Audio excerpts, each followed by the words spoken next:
নমস্কার বন্ধুরা, আজকে একটা নতুন ব্লগ নিয়ে তোমাদের কাছে চলে এলাম। আর এই ব্লগটা আগে থেকে বলেই দিই সরি, কারণ এই ব্লগটা অনেক দিন আগে, তোমরা দেখলে হয়তো বুঝতে পারবে। এখন বেরিয়ে পড়ছি কোথায়, আমরা একটা জায়গায় যাওয়ার জন্য। আর তোমাদের আগে বলেই দিয়েছি এই ভিডিওটা অনেক দিন আগে, কিন্তু দেখলাম ড্রাফটে পড়েছিল, এডিটটা করে ড্রাফটে রেখে দিয়েছিলাম, বাট পোস্টিং করা হয়নি। তারপর ভাবলাম চলো, তোমরা তো আমার বন্ধু হও, কিছু মনে করবে না, তাই সরি বলে দিলাম তোমাদের কাছে। ভিডিওটা কেমন লাগলো অবশ্যই তোমরা জানিও পুরোটা দেখার পরে, ওকে? তো এখন ভাই আর আমি বেরিয়ে পড়েছি, আর ভাই এখন মোটামুটি প্রায় গাড়ি চালাতে পারে ভালো, তাই জন্য ওকেই দিয়েছি তো চালাক, কারণ রেগুলার তো আমি গাড়ি চালাই, আজকে ও চালাক, একটু যাক, দুজনে মিলে একসাথে বেরিয়ে পড়েছি। আর এখন যাচ্ছি কোথায় সেটা তোমাদের গেলেই না হয় বলবো, কারণ একটা জায়গায় যাচ্ছি সেটা তোমাদের কাছে না একটু মানে চাপাই থাক। আবার এই যে দেখতে পাচ্ছ পিছনে চলে এসেছে রাকেশ দা, তো চলো একসাথেই ঘুরে আসা যাক সেখানে। তো সমস্ত যানজট কাটিয়ে আমরা চলে এসেছি, একদম ফাঁকা রাস্তা দিয়ে চলে যাচ্ছি, ডিরেক্টলি এখন যাব বাগনান। আমাদের ডেস্টিনেশনটা হচ্ছে একটু দূরে, তো এখন আমার বাড়ি থেকে যার কিলোমিটার হচ্ছে 35 কিলোমিটার। তো ফার্স্ট টাইম ওখানে যাচ্ছি, জায়গাটা এখন চলছে প্রচণ্ড ভাইরাল, তোমরা সবাই হয়তো জানো, তার জন্য চলো বেরিয়ে পড়েছে। আর রাকেশ আমি ভাই ছাড়াও আরও দুটো বন্ধু যারা হচ্ছে, যাদের সাথে অনেক দিন পর দেখা হলো আমার, তীর্থঙ্কর, তো ওর সাথে অনেক দিন পরই দেখা হলো, ওকেও বলতে ও রাজি হয়ে গেল, চলো দেবাশিসে যাওয়া যাক, কোনো ব্যাপার না। তাই তিনজনে একদম বেরিয়ে পড়লাম প্ল্যানিং করে, তিনজনে তিনটে বাইক নিয়েছি, আর তার সাথে আমরা আছি এখন টোটাল 5 জন। আমাদের ডেস্টিনেশনের কিলোমিটারটা টোটাল 35 কিলোমিটার, যেটা তোমাদেরকে আগেই বলে দিয়েছি। এখন যাচ্ছে, আর আমার বাইকটা একটু সমস্যা ছিল বলে তাই জন্য রাকেশের স্কুটিতে ভাইকে দিয়েছি, আর আমি একাই বাইকে যাচ্ছি। আর কারণ অফিস খুললে অফিসে যাব হচ্ছে কালকে, যেহেতু সানডে, তো মন্ডে অফিসে গিয়ে অবশ্যই আমি গাড়িটা নিয়ে যাব শোরুমে, একটু সমস্যা হচ্ছে সেটাকে রেকটিফাই করতে হবে তাড়াতাড়ি, তাই আমি একা যাচ্ছি আর একদিকে ভিডিও করতে করতে যাচ্ছি। তো চলো যাওয়া যাক, নতুন জায়গা তোমাদের কাছে একটু তুলে ধরবো। সত্যি বলতে বন্ধুরা খুবই জায়গাটা ভাইরাল চলছে এখন, ঠিক আছে? তো আজকে এবারেই আমি প্রথম আর কি জায়গাটার নাম শুনলাম যে এরকম একটা জায়গা আছে, তাই চলো কোনো ব্যাপার না, ফার্স্ট টাইম যাওয়া যাক ওখানে লোকেশনটা। আর বন্ধুগুলোকে বলতে ওরাও রাজি হয়ে গেছে, চলো চলো একসাথেই একদম কাঁধে কাঁধ মিলিয়ে চলে যাচ্ছি। আর আমি কোথায় যাচ্ছি সেটা তোমাদের একটু সাসপেন্সেই নয় রাখলাম, গিয়ে তোমাদেরকে দেখাবো, একটু যাই চলো তারপর দেখাবো। আপাতত পৌঁছাই বাগনান। আর রাস্তাটা ছিল পুরো ক্লিয়ার, তাই জন্য সুন্দরভাবে বাইক নিয়ে একদম স্মুথ চলে যাচ্ছি, কোনো প্রবলেম বা কোনো সমস্যা নেই। আর এদিকে ওদিকে আমরা একটু রেসারেসিও করছি, তুমি আগে চলো তুমি একসাথে যাই, এরকম একটা ব্যাপার হচ্ছে। আর তার সাথে ভাইও কিছু ভিডিও করছিল। তো চলো অনেক সাসপেন্স রাখলাম, আর সাসপেন্সে তোমাদের রাখবো না, অনেকই পুরনো জায়গা, আমি নতুন বলে চালাচ্ছি, ঠিক আছে? আমি যাচ্ছি এখন বাগনানের বেলারিতে। বাগনান বেলারি হয়তো জায়গাটার নাম শুনেছো, খুবই এখন ভাইরাল চলছে ঘুরতে যাওয়ার জন্য। তো সেইটাই আর কি প্ল্যান হয়েছিল, অনেক দিন থেকে যাবো করছিলাম, কিন্তু ওই যে সানডে ছাড়া ছুটি থাকে না, সেই জন্য বেরিয়ে পড়লাম সানডে। আর বিকালটা বসে বসে বোর হচ্ছিলাম, ভাইকে বললাম চলো, আর সব বন্ধুগুলো বলতেও একদম কাঁধে কাঁধ মিলিয়ে চলে যাচ্ছে। সত্যি বলতে জায়গাটা খুব সুন্দর, আর রাস্তাঘাট তো একদম পরিষ্কার, আর যে জায়গাটা দিয়ে যাচ্ছি ভিউটাই আলাদা। সত্যি বলতে ভিউটা সুন্দর ছিল, তোমরা যারা গেছো হয়তো বুঝতে পারবে, যদি গিয়ে থাকো অবশ্যই বলো কমেন্টে কেমন লেগেছে তোমাদের ওই জায়গাটা। আর যতটা যাচ্ছি তো যাচ্ছি নতুন জায়গা, যেন রাস্তা শেষ হচ্ছে না। তো আমরা শেষে কিলোমিটারটা দেখলাম যে অনেক কাছাকাছি চলে এসেছি। আর রাস্তাঘাট সত্যি বলতে খুব সুন্দর, দারুণ।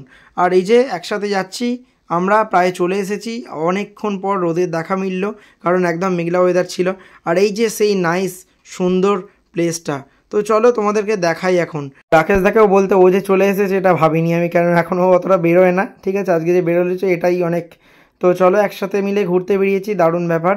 আর এখানে ফার্স্ট হচ্ছে গাড়িগুলোকে বাইকগুলোকে রেখে দিলাম এখানে, রেখে একটু ঘুরতে বললাম। আর রোদের তাপটা এতটাই যে বিকাল টাইম, এখন বাজে হচ্ছে 4:30, প্রচণ্ড রোদের তাপ ছিল, কিন্তু হাওয়াটাও খুব সুন্দর দিচ্ছিল। আর এটা হচ্ছে একটা মানে নদীর চড়া, মানে নদীর চড়াটা কীরকম, মানে ভেঙে ভেঙে মাটি ক্ষয় হয়ে হয়ে না পুরো নেমে গিয়ে আর নিচেটা সমতল হয়ে গেছে। আর এইখানটা এখন মানে একটা দর্শনীয় স্থান হয়ে গেছে। এই যে দেখতে পাচ্ছ আস্তে আস্তে মাটি কত ভেঙে যাচ্ছে, আর এই যে এদিকে দেখতে পাচ্ছ এরা ফটোশ্যুট করছে। আর আমরা ফটোশ্যুট করিনি কেন, আমরা ফটোশ্যুট একটু পরে করবো, কারণ প্রচণ্ড রোদ। আর তোমরাই দেখো বন্ধুরা কতটা ভিড় হয়েছে খালি জায়গাটা দর্শনটা করার জন্য, এই নদীটার বা এই দৃশ্যটার কতটা ভিড় হয়েছে, জাস্ট একটা মেলা বসার মতো ভিড়। আর এইরকম দূর থেকে মনে হচ্ছে না ওদিকে সমুদ্র আছে, সবাই আসছে সমুদ্রের ধারে। তো চলো সত্যি বলতে পুরো জোরদার লাগলো। আর আমরা চলে এলাম একটু বাইকটা নিয়ে এদিকে তীর্থঙ্কর আমি ফটোশ্যুট করার জন্য।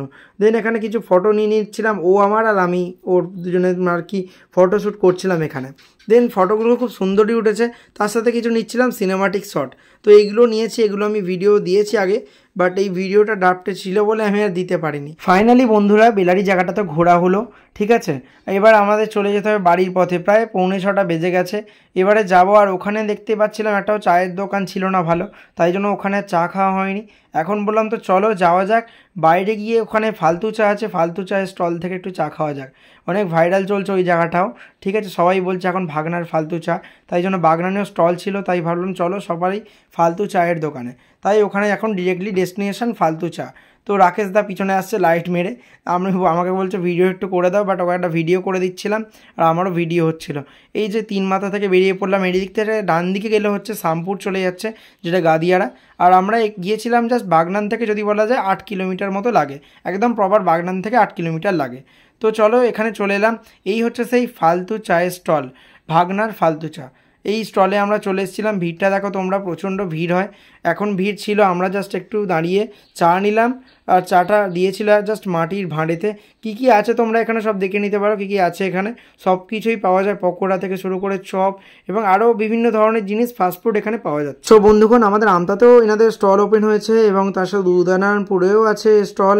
সত্যি বলতে চাটা মোটামুটি খুব সুন্দর করে, ঠিক আছে, আমার তো খেয়ে ভালো লাগলো। আর এই যে মাটির ভাঁড়ে নিয়ে নিয়েছি চা, 1 কাপ চাই আমি তোমাকে চাই, সেরকম একটা গান মনে পড়ছিল আমার, তাই জন্য বললাম। তো সকলে মিলে চা খেয়ে নিচ্ছিলাম, এবার খেয়ে নিয়ে চলে যাবো হচ্ছে বাড়িতে। তো চলো ডেস্টিনেশন এবার হোম। তো বাড়িতে আসার সময় মা বলেছিল কিছু কিনে নিয়ে আসবি, তাই জন্য রোল আর চিকেন পকোড়া নিয়ে চলে এসেছি। তো চলো এখন পেট পুজোটা করা যাক, আমাদেরও সত্যি বলতে খুব খিদে পেয়েছিল। আর এই রোলটা আমার ফেভারিট দোকান থেকে নিয়ে এসেছি, রোলটা পুরো সুন্দর করে, যেটা লাচ্ছা পরোটার মতো যে রোলটা হয় না, সেটাই করে দেয়। সত্যি বলতে পুরো জোরদার লাগলো আমার। খাওয়া দাওয়া তো অনেক হবে, তো তোমরাই বলো জায়গাটা কেমন লাগলো। আমার তো সত্যি বলতে পুরো জোরদার লেগেছে, দারুণ ফটোশ্যুট হয়েছে ওখানে। তোমরা যারা এখনো যাওনি গিয়ে ঘুরে আসতে পারো, বাট এখন যেও না, বর্ষাকাল চলছে। তো এখন দেখার জন্য সবাইকে জানাই থ্যাংক ইউ। তো টাটা, নেক্সট ভিডিও আবার দেখা হবে, টাটা।